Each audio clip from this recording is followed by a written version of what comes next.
Então, nós começamos agora à tarde com a mesa Direito e Gestão de Acervos.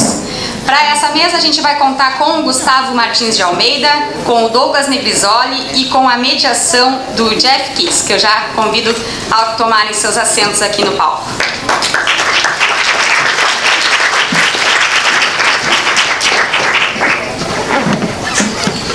A gente começa essa mesa com a fala do Gustavo Martins de Almeida, aqui do Rio de Janeiro, que é advogado, formado pela PUC-Rio, mestre em Direito... Gustavo, uma dúvida. Mestre em Direito pela UFG?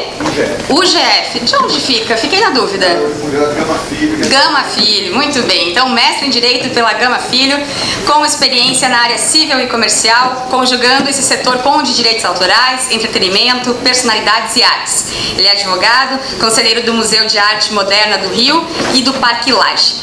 Também é advogado do Sindicato Nacional dos Editores de Livros e membro das comissões de Direito Autoral e de Entretenimento da OAB aqui do Rio e também do IAB do Rio. No currículo dele também dedicação a estudos e soluções contemporâneas para questões do mundo das artes com adequação das ferramentas jurídicas às necessidades do mercado. Então hoje o Gustavo conversa conosco sobre o direito autoral e perícia.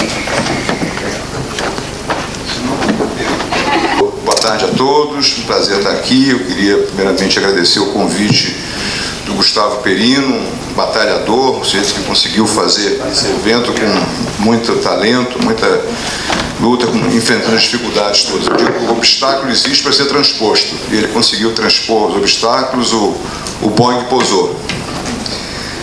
Então eu agradeço o convite, parabenizo a ele, é uma honra estar aqui.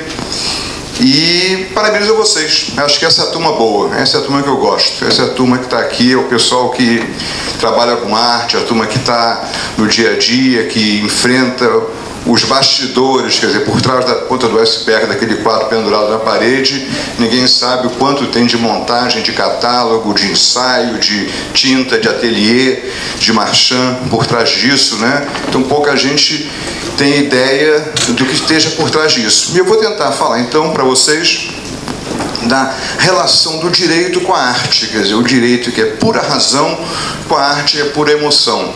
Qual é a interseção desses dois ramos? Como é que eles se unem e em que ponto eles estão em conjunto? Então, às vezes é difícil identificar o autor de uma obra de arte. Pode estar misturada, pode ter elementos de um James Dean, de uma Mona Lisa com um cigarrinho artesanal, um Van Gogh ali. Então é difícil, às vezes, para o advogado, para o juiz, identificar um trabalho de arte, saber o que vai encarar, o que vai conhecer, como resolver o problema, né? E nós temos aqui, nas artes plásticas, uma situação muito peculiar.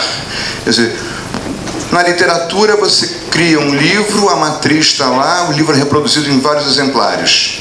Na música você compõe uma letra, ela está na partitura, mas ela se corporifica em sons, em streaming, Spotify.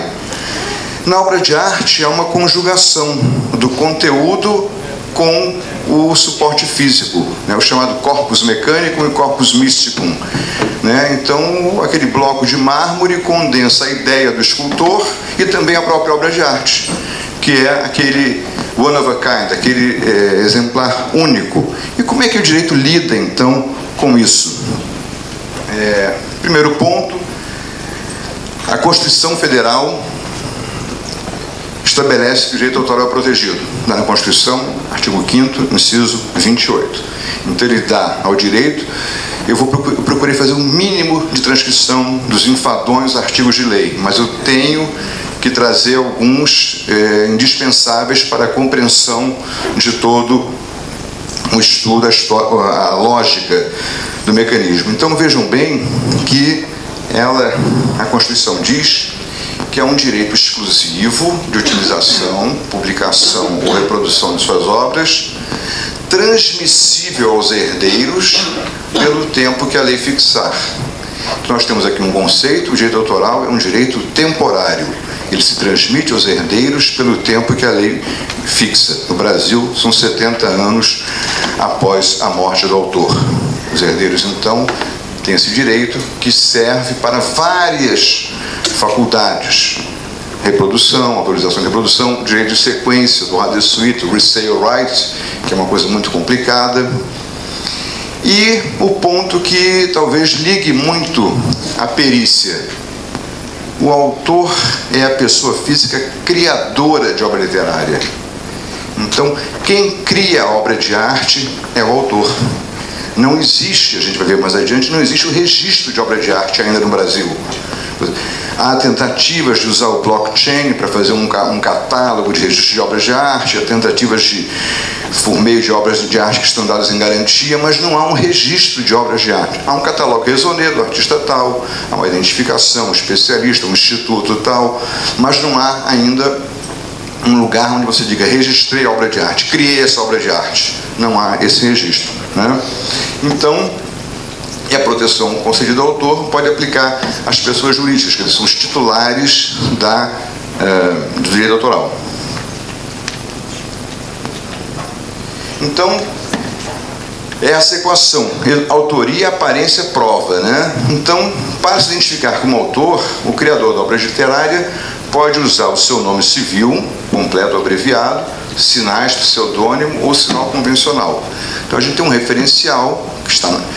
Tudo isso aqui é da Lei Brasileira de Direito Autoral, Lei 9.610/98, 9610/98, que todo mundo deve ter no ateliê, no museu, na galeria de arte, na editora, deve ter um exemplarzinho lá para consultar. Ou então vai em planalto.gov.br e acha a lei. E aqui, mais ainda, considera-se autor da obra, não havendo prova em contrário àquele que se identifica. Então, há possibilidade de, com uma prova em contrário, se alterar a paternidade da obra, né? Eu digo que o perito, às vezes, faz o papel do geneticista, né? Ele às vezes faz a investigação de paternidade da obra, ou às vezes ele faz a negação de paternidade da obra. Ele estabelece um vínculo, ele nega um vínculo. Eu vi nas palestras anteriores questões a respeito disso. E mais um item, já estou terminando a parte de dispositivos legais. A proteção independe de registro. Quem criar aqui uma obra, desenhar, se tiver uma testemunha, ela pode comprovar que é a autora da obra. Não precisa de um registro. E o registro pode ser, inclusive, demolido. Já houve casos, vou mencionar mais adiante, que uma pessoa registrou uma obra de arte e esse registro foi afastado porque foi provado que esse registro era falso, a premissa era errada. Aqui no Rio, o escritório de direito autoral da Biblioteca Nacional recebe documentos que podem registrar as obras de arte. Não é obrigatório, mas pode haver o registro aqui na Biblioteca Nacional. Casos de direito autoral e perícia. Então vamos começar direto já entrando na veia. Primeiros casos aqui, tem umas imagens mais adiante. Primeiro caso, meu amigo Jaime Vilaseca comentava agora há pouco, antes de entrar aqui. Pouco antes de falecer, de Cavalcante assinou um documento pelo qual autorizava uma senhora a fazer uma biografia dele. Essa senhora tinha o texto datilografado no corpo de cima, a massa do texto em cima, a assinatura ficou embaixo e ela preencheu com máquina de escrever todo o texto. Durante 25 anos ela ficou dona absoluta da obra de Cavalcante. Foi feita uma perícia, constatou-se essa mudança, esse acréscimo de texto datilografado, porém ninguém havia questionado a assinatura, que era original. E durante anos ela usou a obra do de Cavalcante. Vamos ver mais adiante como é que foi solucionado isso. Um caso do Caravaggio, vamos ver também mais adiante. A questão muito complicada, que não há uma legislação no Brasil a respeito, que eu saiba, de certificado de autenticidade de obra de arte.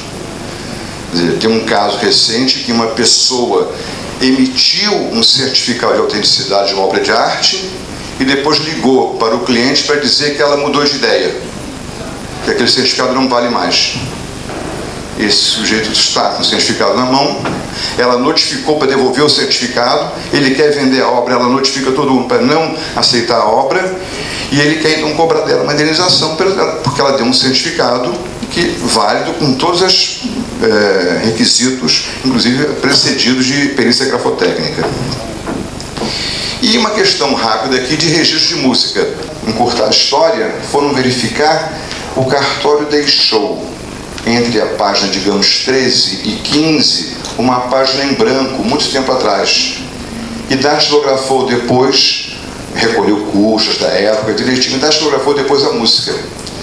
A perícia que apurou a idade da tinta e a idade do uso do papel entre a imediatamente anterior e a imediatamente posterior, constatou que aquela música havia sido datilografada mais recentemente e não 2 anos antes. Então o registro, que era oficial, foi anulado e prevaleceu então o lançamento da obra pelo conjunto sem registro. Então eu digo, o registro ele é utilíssimo, mas não é absoluto, como no caso de imóveis. No caso de imóveis, se você tiver um registro de imóvel, ele é absoluto, ninguém pode questionar. Então aqui está o documento de Cavalcante. Aqui tem um corpo e até aqui mais ou menos, e ela preencheu tudo isso aqui. Tudo isso aqui foi preenchido, mas a assinatura é de Cavalcante, foi reconhecida a assinatura pelo cartório. Então esse documento era válido, mas foi. Olha aqui. Esse é o padrão, usaram um padrão que alinhava as letras de acordo com o documento. Então constatou-se isso, mas depois acabou sendo questionado e alterado. No caso do Caravaggio, eu vou dar os tópicos assim, sem entrar em detalhe, depois a gente pode verificar com calma. Uma pessoa levou um quadro para a Sotheby's para fazer um leilão. Na expertise inicial, aquela que se faz habitualmente, identificou-se o quadro como atribuído a ele e foi leiloado e vendido por 72 mil libras, se não me engano. O adquirente mandou fazer uma expertise profundíssima que confirmou a autenticidade do quadro, que foi vendido então por 12 milhões de libras. O primeiro vendedor moveu uma ação contra a Sotheby's, mas o juiz disse, olha, no âmbito de perícia que você queria, que era superficial, com dezenas de obras no leilão, não era o caso de se fazer uma verificação tão profunda, tanto que o novo comprador pagou um laudo expert e tal, e não concedeu indenização ao comprador, e a Sotheby's ganhou essa causa. Outro ponto importante: se o autor da obra é identificado como aquele que criou, a lei diz que só ele tem um direito exclusivo de utilizar a obra e depende da autorização prévia e expressa dele a utilização da obra. Portanto, uma perícia que atribua a autoria da obra a uma pessoa dá a ela e aos seus herdeiros o direito de permitir ou proibir a utilização da obra. Eu sou advogado de herdeiros, mas é comum, o tradutor agora vai ter problema. O herdeiro herda geralmente o geninho e não a genialidade. Então é um problema sério, porque às vezes você não consegue administrar. Eu não quero isso, eu quero aquilo, às vezes quer mais capricho que o próprio autor da... Há uma lei brasileira agora, a LBI, Lei de Inclusão, que manda que todos os objetos de arte, literatura tenham acessibilidade. Eu já vi maquetes do museu da Fundação Louis Vuitton feitas para cegos. Vários museus têm trabalhos em que a textura equivale à textura para o cego, para que ele possa ter acesso. Isso é uma obrigatoriedade, exceção das maquetes para quadros para uma faculdade de arquitetura. Agora, essa questão da acessibilidade gera um ponto que tem um filminho agora que vai mostrar.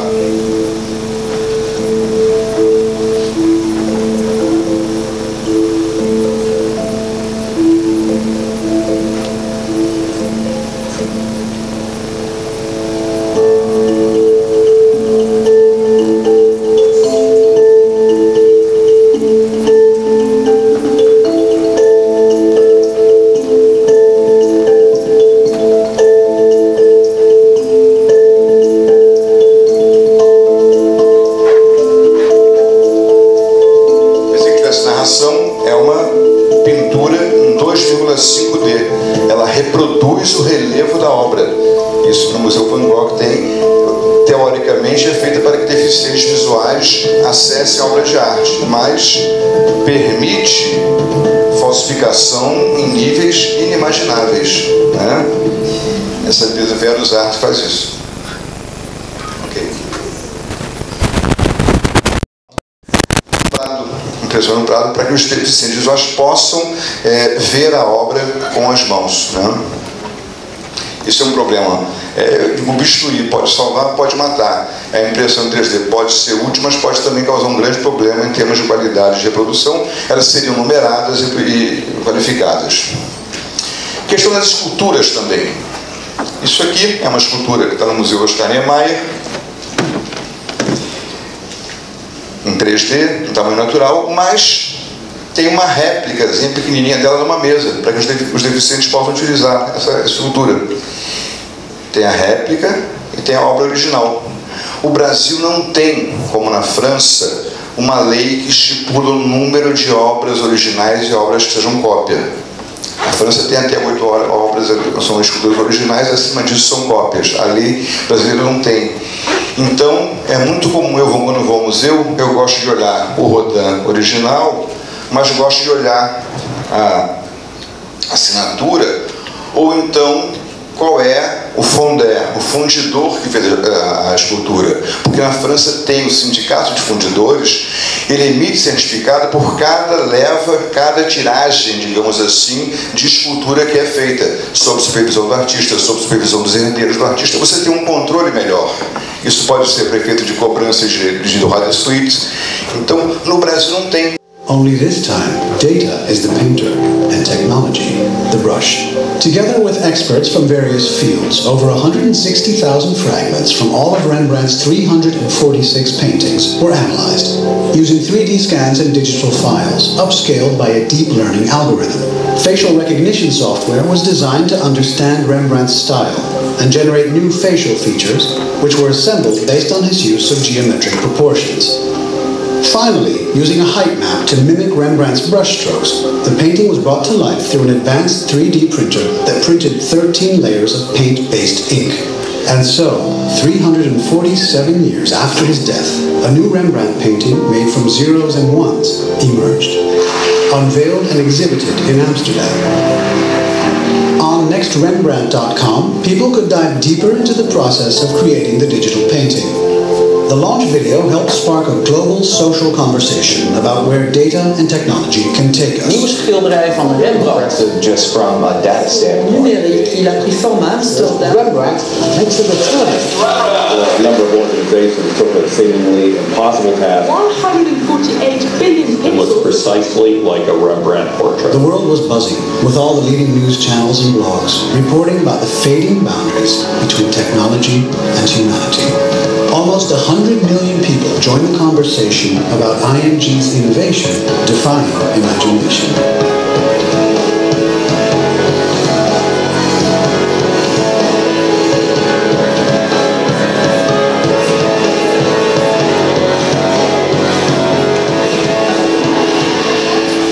The next Rembrandt. What's next? Então, prosseguindo aqui nas esculturas, aqui no Museu no MAN, eu vou lá ver o Giacometti, adoro ver o Giacometti, mas eu vou ver lá que o Alex Routier foi o fundidor da escultura. Estou sempre olhando por trás das esculturas, das etiquetas, dos quadros, para localizar alguma... E aqui está um caso curioso também, esse é muito importante para vocês. Este é o caso em que eu atuei defendendo o Museu de Arte Moderna contra aquela senhora do Cavalcante. A lei brasileira diz, pouco regulamento da obra de artes plásticas, artigo 77, que quando o artista vende uma obra de arte, ele transmite o direito de expor, não de reproduzir. Então, essa senhora quis impedir a exposição do centenário de Cavalcante. A gente foi ao judiciário e a justiça declarou não. Quando o autor vende a obra, ele transmite o direito de expor. Vendida a obra, ninguém pode fazer mais nada, pode expor livremente. ele pode até botar. Jeff Sedale falou na National Gallery em Washington, ele doou 300 impressionistas com uma condição: não sai dessa galeria, você só vê um Renoir lá, só vê um Monet lá, porque tem condições. Então eu posso comprar uma obra de arte e na hora da venda o pintor, o escultor impõe uma restrição a mim: você não pode expor a obra cobrando ingresso, você não pode exportar, você não pode tirar do museu tal. Ele impõe condições na hora da venda. Se não impôs condições, está vendido. Por isso é muito importante ter o hábito, vender obra de arte, faz o recibo, a data da compra, o estado da obra, uma assinatura do autor, do herdeiro. Não há restrições quanto ao uso da obra. Muito importante esse hábito para o certificado de autenticidade, para a doação, para a transferência, para a herança. A gente vai falar já sobre isso. E também um outro ponto importante. Vejam bem, se o autor morre sem herdeiros, a obra dele cai em domínio público, né? E as obras também têm um valor para efeito de patrimônio das empresas. Dispensa apresentações, Franz Krasberg, a casa dele, e aqui uma escritura de testamento feita em 11 de novembro de 2015, em que o Franz Krasberg deixa toda a obra dele para o governo da Bahia. Ele ia morrer sem herdeiros, a obra dele ia cair em domínio público. Mas houve uma negociação entre ele e o governo da Bahia, que a obra foi deixada para o governo da Bahia, então a obra não caiu em domínio público. Ela pode ser utilizada hoje em dia comercializada, mas o governo da Bahia é que teria, digamos assim, responsável por autorizar a obra do Krasberg. Só que não tem limite de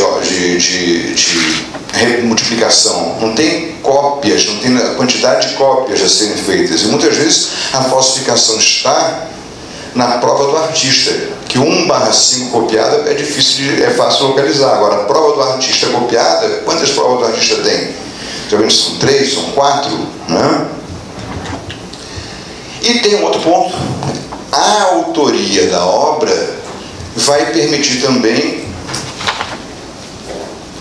10 minutos, sabe?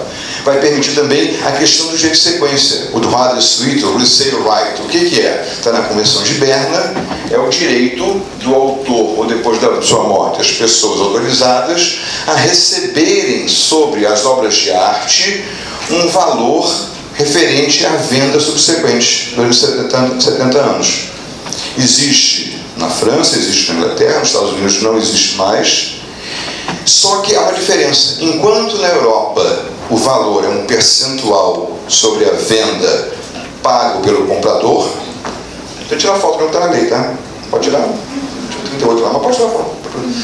É só constar na lei, não gasta espaço no celular. Mas então, enquanto na Europa, repetindo, o valor é um percentual sobre a venda, numa sliding scale, 4% até 250 mil euros, 3% até 500 mil, 2%, vai reduzindo. No Brasil, e essa é a dificuldade que ninguém consegue exercer esse direito, ele é 5% sobre o aumento de preço de cada revenda da obra. E mais, se o autor não receber seu direito, quer dizer, o herdeiro ou o autor, o vendedor é depositário. Se for realizado por leiloeiro, o leiloeiro é depositário. E o depositário infiel pode ser preso. Só há um caso no Brasil, judicialmente resolvido, de recebimento de direito de sequência, que é o caso do Portinari, que pagou uma dívida com uma obra que foi vendida depois pelo Banco do Brasil, então tinha o valor de entrada, o valor de saída, e ele cobrou uma diferença. E o STJ então deu a ele esse valor, tá? Aqui é uma gravura do Picasso, o Fauno, e no catálogo, na casa de leilões tinha: o comprador concorda em pagar um valor igual ao resale right. Está aqui. Além do buyer's premium, tiver uma comissão, vai ser o resale right especificado no catálogo. Faltam 5 minutos. Então, obras sem assinatura também. Outro ponto que é importante é a perícia. Danny Flavin, Daniel Buren. Como é que não tem identificação? Quer dizer, qualquer um pode fazer. O caso, aliás, não mencionei o caso do Brancusi, um caso clássico, não sei se vocês sabem, nos anos 30 e pouco, chega uma escultura do Brancusi, o pássaro que está no MoMA, chega a Nova York, e a alfândega queria taxar como um pedaço de bronze e um pedaço de granito. E a pessoa dizia que era uma obra de arte que tinha isenção tributária. E foi a corte decidiu que era uma obra de arte, era um pássaro na visão do Brancusi. Houve uma opinião, pode procurar essa questão clássica na internet, vocês vão achar. Essa não tem problema de procurar na internet, não. Outro ponto também, para que a autenticidade da obra dá um certo direito patrimonial. Annie Leibovitz, que viveu com Susan Sontag, teve que pagar um empréstimo por conta da herança, da taxação da herança. Ela deu como collateral, como garantia, os direitos autorais futuros das fotografias dela. Então a pessoa, sendo autora da obra, sendo titular, ela pode ter também essa questão de assegurar direitos de garantia, collaterals, com os direitos autorais. Quer dizer, o bem imaterial acaba sendo garantia de um bem material, de um empréstimo. E isso através de contratos de garantia, empréstimos. Quer dizer, tem que haver uma documentação autorizada sobre isso. Outras atividades aqui que eu vou destacar, dentro desse âmbito de direito e arte, quer dizer, na verdade já existe um ramo, o art law, consolidado no mundo. E o direito anda muito, o nome diz, emparelhado. Então eu vejo nas grandes exposições a questão de seguro também. Se a obra de arte não é daquele artista, o seguro não vale, quer dizer, tem que ser feita uma verificação. O courrier, que às vezes leva a obra de arte, o curador que monta uma exposição com base naqueles trabalhos.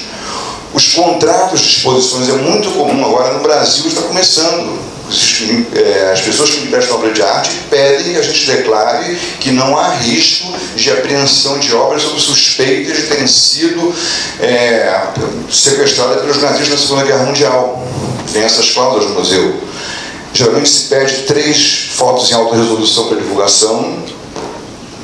Já há fundos de investimento que compram obras de arte. Um minuto, já está terminando. Investimento que compram obras de arte, investem e depois passam a revender. O BGA, Brazilian Golden Art, faz isso. É questão de renovação de acervo, certificação de coleções, uma coleção certificada tem muito maior valor. E por último, a questão muito importante, a responsabilidade do consumidor. Eu sempre sugiro, alguém vai comprar uma foto, uma obra de arte, põe um recibo e o comprador declara, se obriga a conservar aquela fotografia longe da maresia, longe do sol, porque é muito comum, um ano depois, a foto está com defeito. Onde é que está? Na sauna. Quer dizer, então há uma questão de todo um ramo de direitos, consumidor, arte e tal, que envolve uma ligação direta com a arte. E, por último mesmo, o judiciário está sobrecarregado nas mediações. Pode haver, eu sugiro sempre a gente tem posto cláusula de mediação, e até em caso de contratos, fazer que, na hipótese de haver uma divergência, o perito será fulano de tal. A gente estabelece isso. Muito obrigado pela atenção.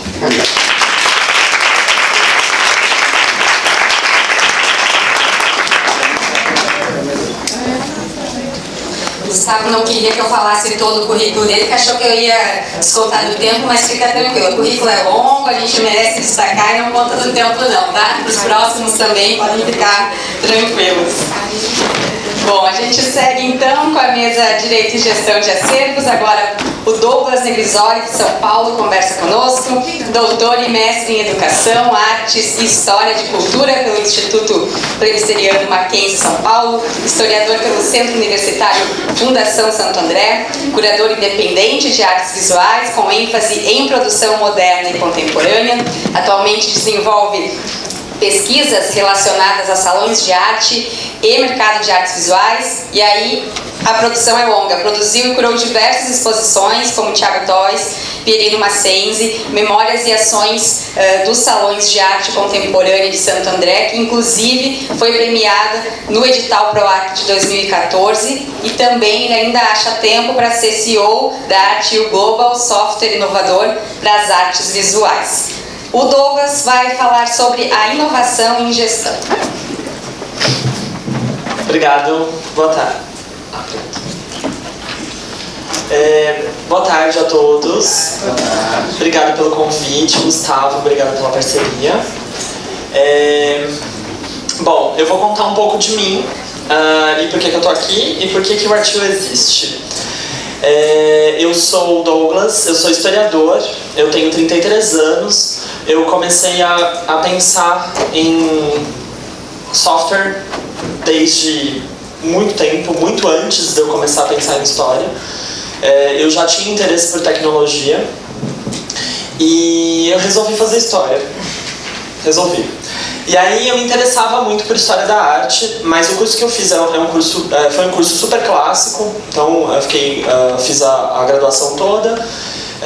Nesse processo eu me interessava por história da arte e aí eu comecei a pensar o que fazer. Para quem não sabe, o ABC Paulista é palco dos processos de redemocratização do nosso país nos anos 60, 70, sobretudo com os movimentos operários, e os salões de arte são como os municípios compram obras de arte para suas coleções. Quase todos os municípios compram obras de arte de alguma forma e geralmente são por intermédio de salões.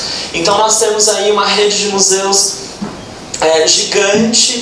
Estudar aquele acervo e de alguma maneira poder retirar aquele acervo do esquecimento. O acervo de Santo André tem mais de 600 peças, dentre elas peças importantes da fase concretista paulista e depois da fase mais brasiliana, se é que podemos dizer. Então tem o Tony Henrique Amaral, tem o Otávio Charrua, tem uma coleção imensa de obras de arte que falam sobre os processos históricos que a gente teve. E aí eu tinha uma dor muito grande, que era como fazer para a prefeitura poder me ajudar para poder estudar isso no mestrado. Aí eu fui pesquisar bancos de dados existentes e o que poderia ser usado para que a prefeitura pudesse colocar as informações e eu pudesse acessar essas informações para fazer um estudo historiográfico. Bom, não tinha, tá? Não tinha. Pois é. E aí eu falei, bom, o que fazer? A prefeitura demorou um longo ano do meu mestrado para conseguir colocar o tombo da obra. Vocês imaginam que a coleção da prefeitura já tinha 50 anos? Para colocar o tombo da obra, o nome, a categoria, né, e fazer um Excel. Uma coisa básica, né? Um negocinho simples. Pois é, demorou um ano. E aí, nessa estrutura, eu pensava o que fazer para administrar essas informações todas, porque era uma loucura trabalhar com um acervo, fazer um mestrado historiográfico, que é escrever a história dos salões, que foi isso que eu fiz, escrever a história dos salões sem ter os dados. Muito louco, não é? Muito louco. E aí eu falei, bom, tenho que fazer alguma coisa. Isso foi em 2008. Então, o Artio é uma resposta a todos esses problemas que muitos de vocês aqui com certeza têm. O Artio é uma forma... Deixa eu ver aqui como é que... Bom, não está escrito aqui, eu esqueci de escrever, mas nós convidamos as pessoas, se você entrar no nosso site, nós convidamos as pessoas a mudarem a sua forma como trabalham com arte. Forte, né? Mas é isso que a gente propõe. Para que você faça uma mudança definitiva de banco de dados para mudar o modo como você trabalha com as obras de arte, com documentos históricos, com informações museológicas. Bom, e aí nesse meio tempo todo, eu resolvi criar uma startup de tecnologia. Em 2008, quando eu comecei a pesquisar esse assunto de startup, o que era uma startup, o que fazia uma startup, qual era o modelo de negócios de uma startup, não existia no Brasil, gente. Não existia. Ninguém para falar para mim o que era startup em 2008. Não tinha. Tanto que eu fui procurar ajuda no Sebrae e a resposta que eu ouvi foi: olha, não achamos nenhum conselheiro que pudesse te ajudar. Aí eu falei, tudo bem, então vamos fazer assim, vamos mudar para arte, né? Super simples. Eu fui lá no Sebrae, porque eu queria abrir um negócio, né, relacionado à arte. E aí a resposta que eu tive do Sebrae foi, olha, a gente pesquisou, mas não achamos nenhum conselheiro que pudesse te falar sobre o negócio de arte ou sobre o negócio com arte. E aí eu fui me virar. Bom, descobri o que é startup. O Art.io é uma startup de tecnologia. Para quem não sabe, startup é um modelo de negócios que surgiu do Google e especialmente das empresas de tecnologia do Vale do Silício, que fazem a experimentação antes do desenvolvimento. Então é basicamente isso. Você experimenta antes e desenvolve depois. Porque como que funciona hoje? Hoje, geralmente no modo tradicional, você faz e vê se dá certo. Não, startup economiza dinheiro perguntando primeiro para a pessoa o que ela precisa e depois fazendo as ações. Então é assim que a gente faz. Nós somos uma startup de tecnologia. O Art.io Global é uma plataforma feita especialmente para vocês que trabalham com obras de arte, acervos documentais, acervos históricos, tudo que precisa ser conservado dessa maneira. Nós criamos uma estrutura única na nuvem, que está presente em várias partes, né? Então ela está presente no web, você pode usar no seu computador via navegador, você pode usar com smartphone. Tinha que também ser integrada, porque se não fosse integrada, ia causar o mesmo problema que tem hoje. Porque o museu grande hoje, por exemplo, geralmente não se comunica. Ele tem a parte de restauro, falando com o pessoal de conservação, mas não fala com o pessoal de curadoria, não fala com o pessoal de administrativo, e é tudo muito separado. Geralmente museus grandes são assim. O que a gente fez? A gente muda todo esse cenário. Nós oferecemos um software que centraliza toda a informação. E aí faz com que a informação seja toda integrada. Tinha um outro problema também, que os sistemas disponíveis para catalogação de acervo são caros e obsoletos. Por isso que nós criamos uma estrutura única na nuvem. Nós usamos o Microsoft Azure, que é o Azure. O sistema do Azure é um sistema que passou inclusive da Amazon. Ele é o maior cloud do mundo hoje, e nós usamos ele. Tudo que fica no artigo fica criptografado, então só a pessoa tem a chave da informação, e se ela perder a senha, ninguém vai conseguir fazer ela ganhar a senha. Então, né, cuidado. Bom, existe um outro problema também, que eu acho que esse vocês sentem todos os dias, que é trabalhos duplicados e complexos para galerias e museus. O que acontece muito? Você perde um trabalho, aí tem que refazer tudo de novo. Aí o museu teve algum problema no computador, porque a pessoa foi embora e não deixou a senha de raiva. Isso acontece, não acontece? Viu? Eu sei. Aí o que a gente faz? A gente proporciona, o Art.io proporciona que essa informação fique com o museu e não com a pessoa. Muito espertamente, porque se a pessoa sair, ele retira o acesso. E aí a pessoa não tem como fazer nenhum tipo de vandalismo. Bom, e como que a gente resolve então? Então, tem uma outra coisa também que é importante, que é o mobile. O nosso sistema, ele foi pensado para ser feito no celular, o que é bem diferente de outros aplicativos. Geralmente as pessoas pegam uma coisa pronta e colocam no smartphone e fica uma droga. Nós não, nós pensamos um aplicativo para que as pessoas possam trabalhar com obras de arte no museu. Então o Art.io centraliza tudo, ele centraliza toda a informação. Você pode colocar informações de restauro, documentos em Word, áudios, vídeos, fotos, informações que venham de bancos de dados externos, tudo. O Art.io unifica tudo. Para quê? Para que você não perca mais e não precise fazer mais retrabalho. A ideia que nós temos é que você vai entrar no Art.io e a partir dele você vai continuar a história da obra. Tudo que nós fazemos, ela tem eu vou mostrar agora a plataforma de produtividade. Esse daqui, como você vê, é rápido assim, porque senão eu falo muito.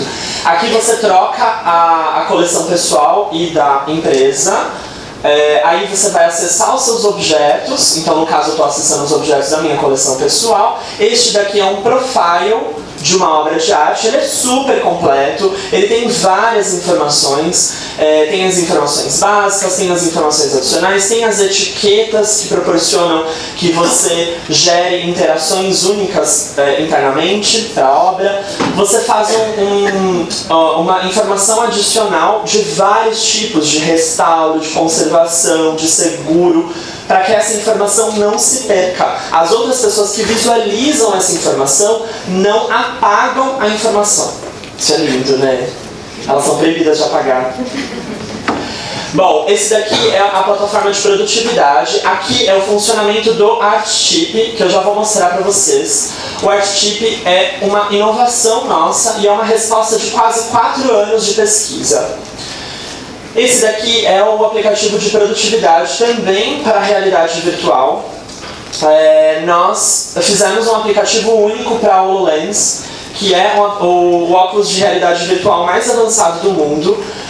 E aí com ele você consegue ver a exposição no lugar antes dela acontecer. Você consegue puxar as obras de arte antes dela acontecer. Bom, e como que nós funcionamos? Como que o artigo funciona para peritos, conservadores, restauradores?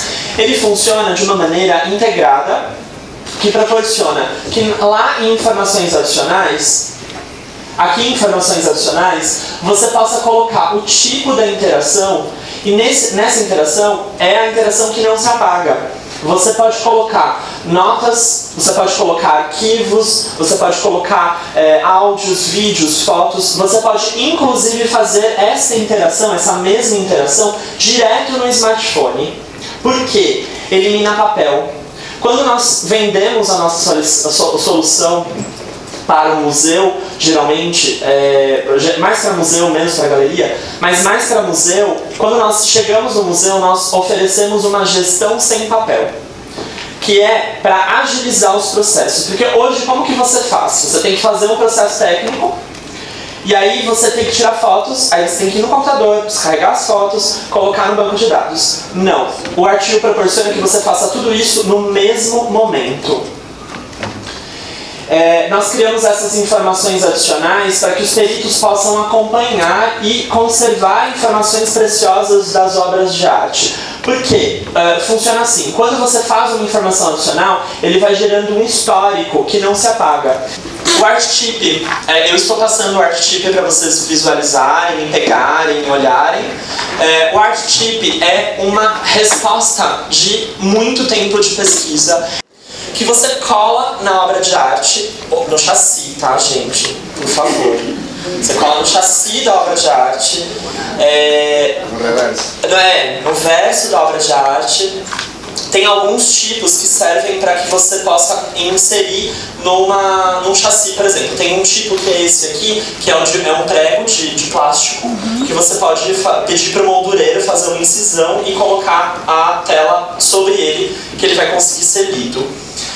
O ArtChip funciona para várias coisas. Ele serve para acelerar o processo de catalogação. É muito mais rápido fazer um processo de catalogação do zero. Eu tenho clientes que estão catalogando acervos de mais de 30 mil peças com o ArtChip. Como se faz? Você direto pega o smartphone, tira a foto do objeto, manda para o profile dessa obra. No mesmo momento, você já grava um ArtChip e identifica ele. Pronto. Aí não tem mais possibilidade de você cadastrar esse objeto de novo, o que também facilita muito o processo. Bom, você também elimina recibos. Funciona assim. Se, por exemplo, isso for para a Receita Federal e tiver um ArtChip, a Receita Federal rapidamente acessa as informações. Olha que lindo! Não é lindo? Por isso que nós criamos o ArtChip e por isso que ele é aberto. Todo mundo que tiver acesso ao chip vai ter acesso à informação dessa obra. Foi assim que ele foi pensado. Para quê? Para que quando você mande a sua obra para por exemplo, você é um colecionador e eu mando essa obra para um outro museu, empresto essa obra, o museu tem todas as informações dessa obra. É para agilizar todo esse processo. Bom, aqui o Artchip também proporciona que você possa fazer check-ins. Então, chegou a obra, você pode, direto do smartphone, tirar fotos, você com a obra, tira selfies, pode colocar, permite que, o Artchip permite que crie um histórico que não se perde do objeto. Essa é a grande graça do Artchip. Bom, o Artchip tem vários tipos. Esse que está passando aí, que eu acho importante mencionar, esse é um Artchip museológico que serve para se colocar em documentos históricos de modo não abrasivo. Então você não vai colar na carta, né, de pedaço de caminha um chip, não pode. Você vai colocar um chip no invólucro desse documento, né? Então nós oferecemos um chip já para isso. E essa é a parte que eu mais gosto. Nós oferecemos, o Artchip tem duas partes. Tem a parte de produtividade, que é essa que eu mostrei para vocês, que ele se assemelha, ele foi inspirado no negócio Microsoft Office. Vocês sabem o que é o Office? Claro que sabe. Claro que sabe. Mesmo que você não queira, você já usou o Office uma vez na vida, no mínimo. O Artchip foi inspirado no Office e ele tem duas partes. A parte de produtividade, que é essa que eu mostrei, e o Stories. O Artchip Stories proporciona que você complete... Nós convidamos as pessoas a completarem as suas histórias.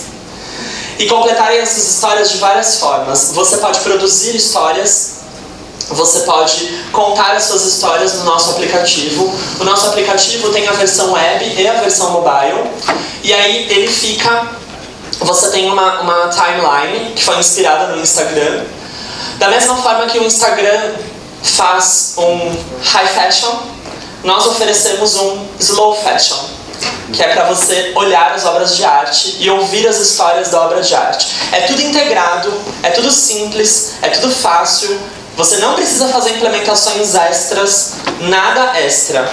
Você automaticamente tem acesso ao Artchip Stories e automaticamente vai criando as histórias da sua obra de arte. Você pode interagir com o público de uma maneira única. Você pode colocar áudio guia, áudio descrição. Você pode colocar fotos sobre ações educativas que falaram sobre esta obra. Coisas que você quer colocar. Por exemplo, aqui ele está vendo um áudio. Tá vendo? Ele está contando a história aqui desta obra de arte e ele está me mostrando um áudio. E aí você pode colocar tudo que você precisa para envolver o seu público. Nós também temos aplicativos especiais. Os aplicativos especiais... Eu não gosto de ficar dando as costas. Nós temos aplicativos especiais em 3D. Clientes VIP têm acesso privilegiado ao HoloLens. O HoloLens é este device aqui. É um computador holográfico, é o computador holográfico que eu falei no começo. Este computador holográfico vai pegar as informações das obras de arte e transformá-las em imagens dentro do espaço. O óculos vai entender o espaço e o nosso aplicativo vai entender as imagens e o tamanho da obra de arte e juntos eles vão escalar as obras de arte no ambiente. E é isso. O Artchip Global... a gente não poderia fazer um negócio desse. Eu não poderia gastar quase 7 anos fazendo algo assim, mexer com muita gente, envolver um monte de gente. O Artchip recebeu um investimento anjo, só para vocês saberem, recebeu um investimento anjo milionário. Nós somos uma das pouquíssimas startups no Brasil que receberam um investimento anjo milionário de duas pessoas apenas para realizar tudo isso. E não fazia nenhum sentido a gente limitar o uso. Então o Artchip oferece uma conta gratuita para todo mundo. É isso, obrigado.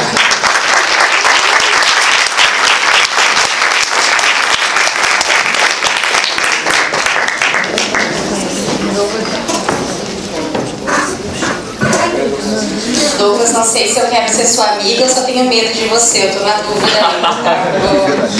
Mas até o final do dia acho que eu vou ser sua amiga, sim. Enfim, brincadeiras, parabéns pelo trabalho. Bom, depois de termos então essas duas exposições na mesa Direito e Gestão de Acervos, o Jeff Kiss agora então faz nas suas considerações.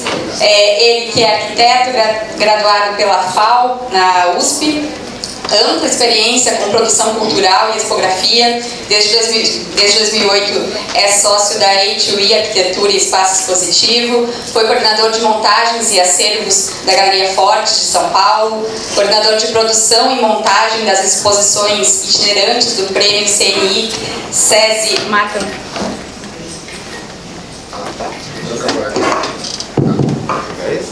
Voltamos.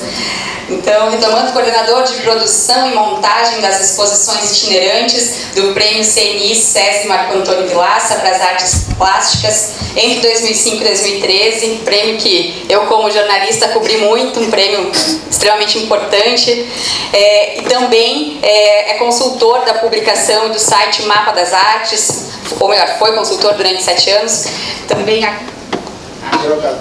que nossa filha...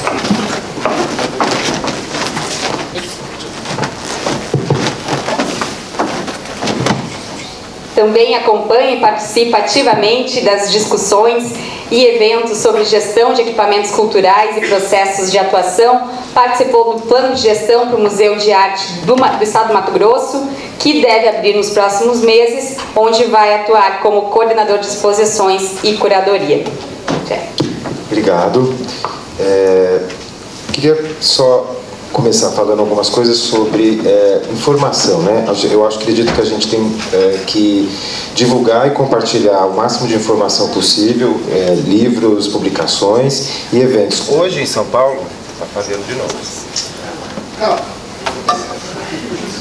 Alô? É para jogar um... Alô? Chefe. Foi. Já foi. Então, só para informar, hoje em São Paulo, por coincidência, está acontecendo um evento no Centro de Pesquisa e Informação do SESC São Paulo, que tem muito a ver com essa mesa que a gente está falando, que é a gestão cultural na perspectiva dos direitos humanos. E, em paralelo a isso, a gente tem algumas publicações que recentemente foram lançadas dessa área também. A gente tem uma que foi divulgada no passado, aliás, acho que esse ano, nos 70 anos do ICOM, no MAC em São Paulo, que é uma publicação, Manual dos Direitos Autorais para Museus, Arquivos e Bibliotecas, da Marina Giorgetti Valente e da Bruna Castanheira de Freitas. Ele está disponível no depositário em PDF da Fundação Getúlio Vargas, gratuitamente disponível. A gente também, que o Ricardo Oriá me lembrou aqui hoje de manhã, a legislação sobre museus, que foi produzida pela Câmara dos Deputados, é um compêndio de toda a legislação sobre museus, produzida aqui no Brasil, ou seja, desenvolvida aqui no Brasil. A gente também tem uma publicação que foi lançada duas semanas atrás, que é Direito, Arte e Liberdade, da Cris Olivieri, do Edson Natali, que foi recentemente divulgado, como eu falei. São duas publicações muito importantes. E a gente tem também algumas coisas que têm a ver, inclusive, com as mesas de manhã. É um livro que alguns de vocês devem conhecer, chama-se A Arte do Descaso, é da Cristina Tardáguila, e conta a história do maior roubo de arte aconteceu no Brasil, aqui na Chácara do Céu, durante o Carnaval, durante o desfile das Carmelitas. É um livro muito interessante que conta todos os trâmites investigativos que essa jornalista fez a respeito desse, que é considerado um dos 10 maiores roubos de obras de arte do mundo até hoje. E há mais de 10 anos, sem nenhum paradeiro dessas obras. A gente também tem esse material que foi daqui a Manuelina Maria Duarte Cândido, que é Gestão de Museus, Diagnóstico, Museológico e Planejamento, um desafio contemporâneo, uma obra muito boa. E essa também recente, lançada acho que ano passado, que é Gestão de Projetos de Museus e Exposições, da Ana Cecília Rocha Veiga. E aí, voltando um pouquinho, eu queria pular um pouquinho sobre essa questão ligada a direito autoral e também falar um pouco sobre uma questão que passou muito perto da gente ano passado e também vivemos isso esse ano recentemente aqui no Rio de Janeiro com a reabertura da exposição no Parque Lage do Queer Museu, que isso aqui é a relação à legislação de acesso, né, a questão da classificação indicativa para as exposições de arte, né. É um problema que aparentemente apareceu recentemente no Brasil, né? Começou com a exposição do Santander, transferiu-se para a performance no MAM e finalmente aconteceu o clímax com a exposição Histórias da Sexualidade do MASP, quando então a classificação foi remilitada a 18 anos. Isso gerou uma nova movimentação que acabou ocasionando um efeito junto ao Ministério da Justiça, que soltou uma correção de uma nota técnica, né?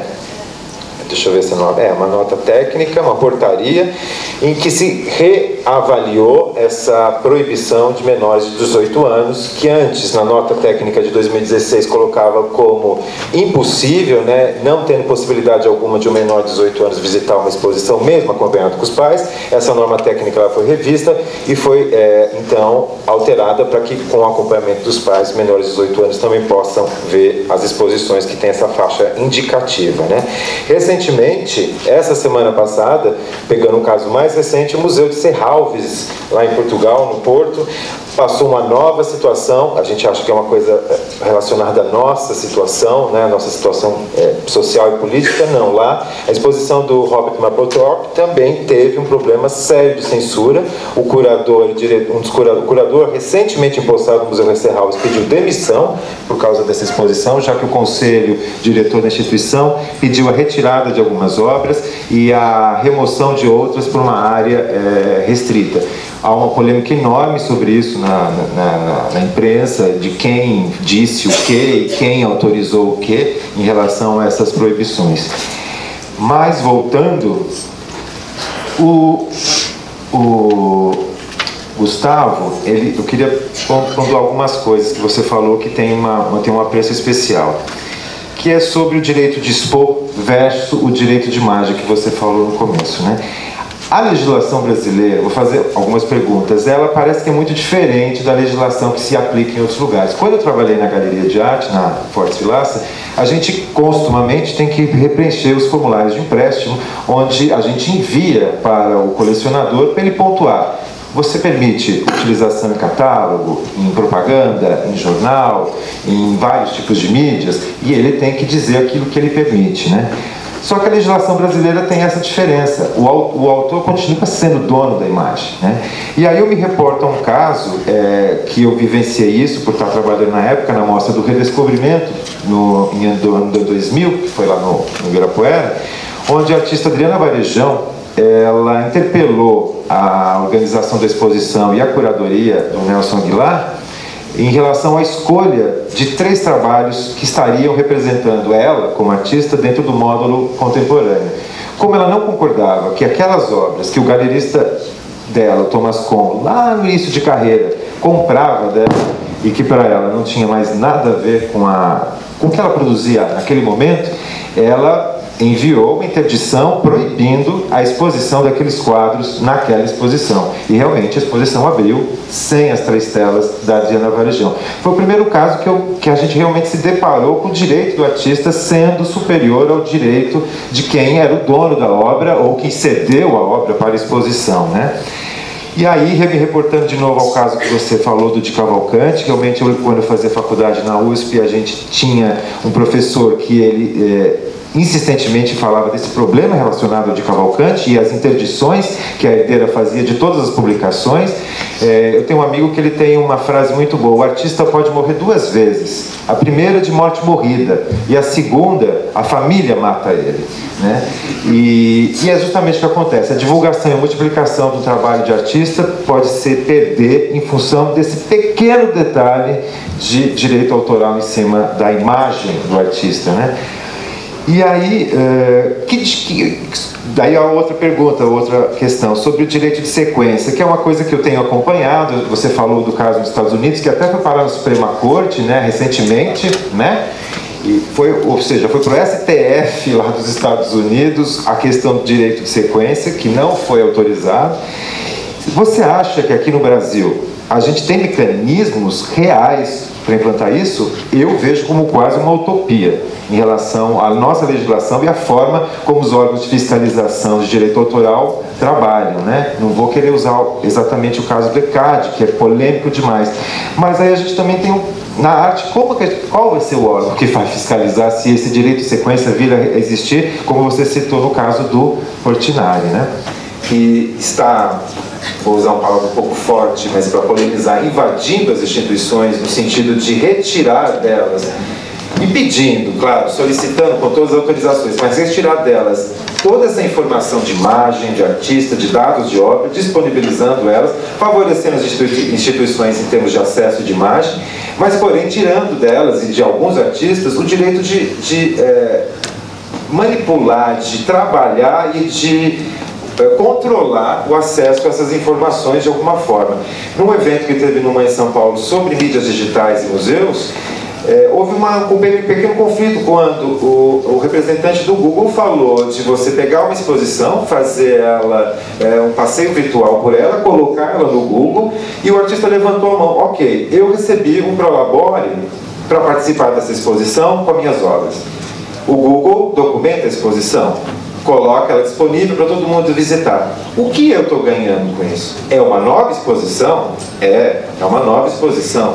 Como isso vai acontecer em relação aos artistas e os direitos deles, né? Outra coisa, Douglas, é a respeito da transição tecnológica, ou seja, a migração de dados. A gente vive conflitos ligados a obras contemporâneas, recentes, que até a Gisele Bildmann, uma artista e professora da FAUSP, está revendo todas as suas obras junto ao MAC USP, porque a tecnologia que ela usava era baseada no HTML do final dos anos 90, e está precisando ser toda transposta para uma outra plataforma, que não é mais a mesma plataforma que temos hoje, e que isso vai está criando já um problema sério de exibição e contemplação de obras, né? Desde vídeos até obras digitais, como é o caso dela, né?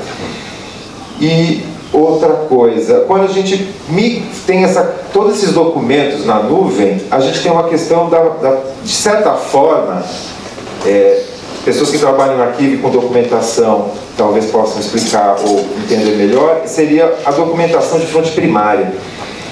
Os museus hoje têm uma biblioteca, você consegue acessar as informações, os documentos estão lá, os papéis estão lá, a troca de correspondência está lá, os dados estão lá. Quando a gente migra tudo isso para a nuvem, e com relação a essa transposição tecnológica, que perdas a gente pode ter ou que ganhos a gente pode ter nessa busca da informação primária? Já que existem riscos, né? Ontem mesmo, né, não sei, todo mundo ficou sabendo, o Facebook foi hackeado. 50 milhões de contas foram acessadas e tiveram que ser feito o login de novo, né? Eles foram deslogados, 50 milhões de pessoas. Qual é a segurança que a nuvem nos dá em relação a gente ter o nosso arquivo no museu, no HD, no nosso dispositivo, em vez de estar na nuvem? Então, essas são as minhas colocações para os dois.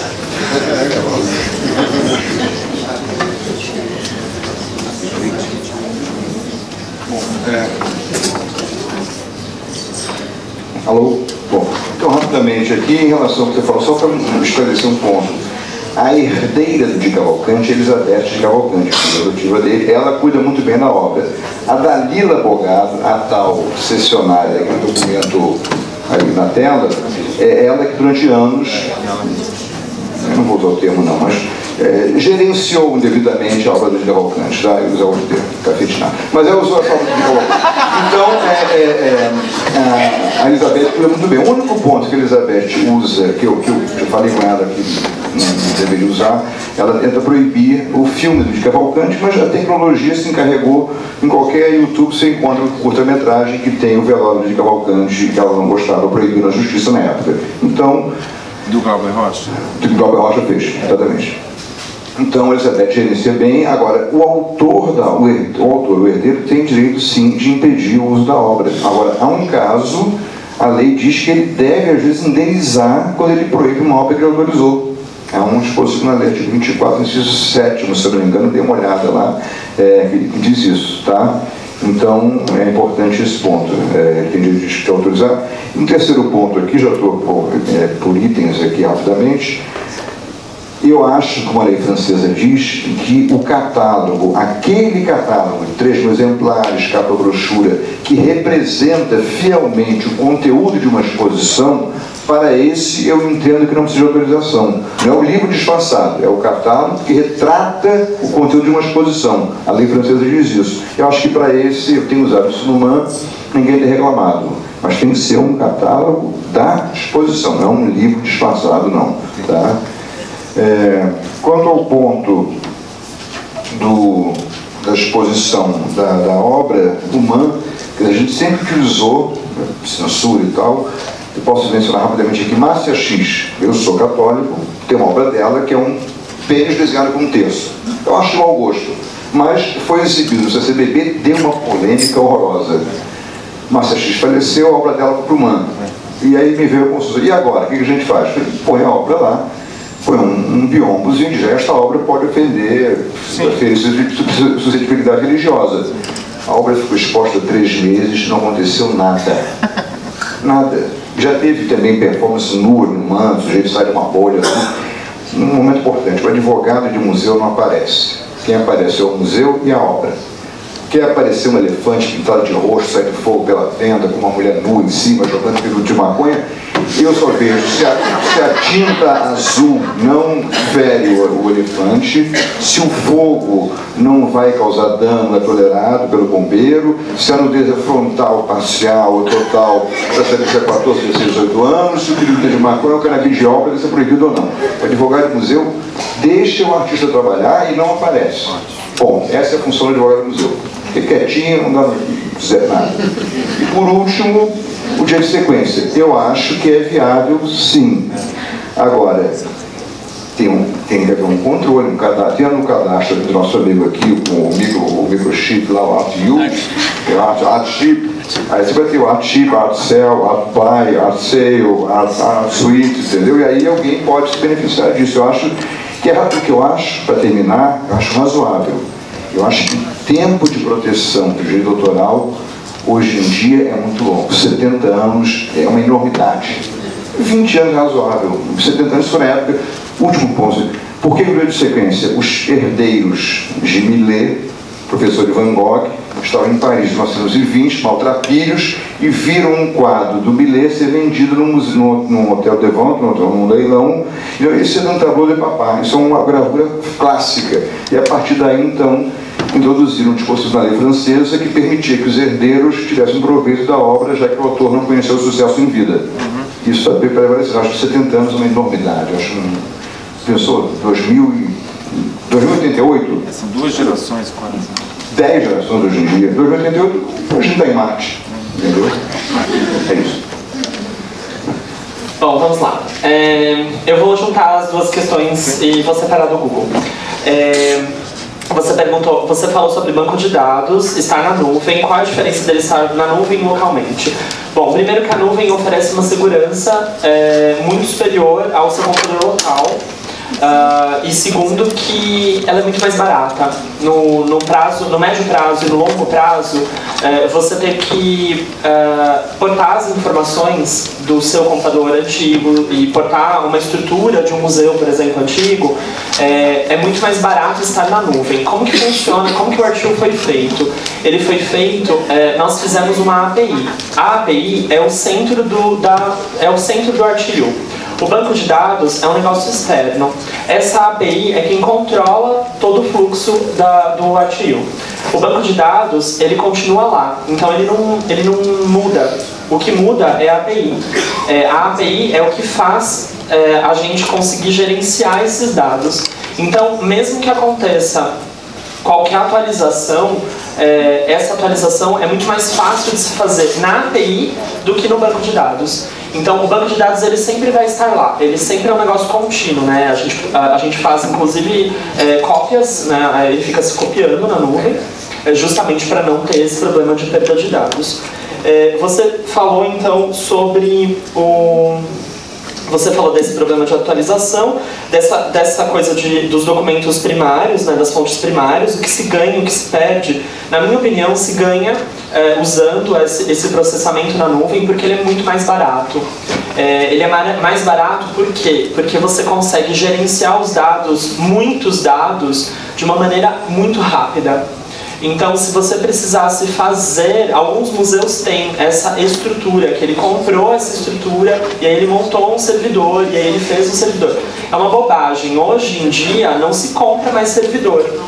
Justamente porque a nuvem é segura o bastante para você replicar ela em vários lugares do mundo para ela continuar ficar segura, né? Então, só para vocês terem uma ideia, o RTU copia os dados aqui em 2 instâncias e tem uma cópia também nos Estados Unidos. E aí você pode copiar em vários lugares. Se você quiser copiar em 5 países, você consegue. Provedores diferentes? Não, mesmo provedor. A pessoa não sabe, na verdade ela não sabe, mas ele fica na estrutura do Azure. É como se você distribuísse esses dados para fazer eles se replicarem. Então isso mitigaria uma perda de dados de um museu, por exemplo. Então, se aconteceu o acidente que aconteceu, né, o incêndio que aconteceu agora no Rio de Janeiro, se os dados estivessem na nuvem, poderiam ter sido mitigados porque não teriam sido perdidos. Então essa é a grande beleza da nuvem, né? Ela fornece uma estrutura muito barata e muito prática. Você falou sobre segurança na nuvem. Nós implementamos... Desculpa, só vou pedir por gentileza para você... Tá. Segurança na nuvem. Ninguém pode prometer nada de segurança na nuvem, ninguém, de verdade. A gente faz todos os trabalhos possíveis para mitigar todas as questões de segurança, mas não existe lugar seguro na internet. Você perguntou do Google. Nós temos esse produto, inclusive, da exposição virtual. Ele é vendido para alguns clientes, só que nós não acreditamos nessa interação para o público dessa forma. O que eu vejo é que o RTU proporciona uma estrutura self-service para que a pessoa possa construir a sua por exemplo, com o Stories, nós oferecemos uma estrutura para que você se comunique com o seu público. O Google faz o contrário. Ele fornece uma estrutura para que ele interaja com o público. Isso é bem diferente. Isso é um problema conceitual muito diferente. Nós oferecemos uma estrutura que é self-service. A gente põe para funcionar, você faz, habilita e usa. O Google não. O Google cura o conteúdo que vai, ele exige, faz exigências, e dependendo dos casos ele cobra do museu para fazer, e aí é uma diferença de conceito muito grande.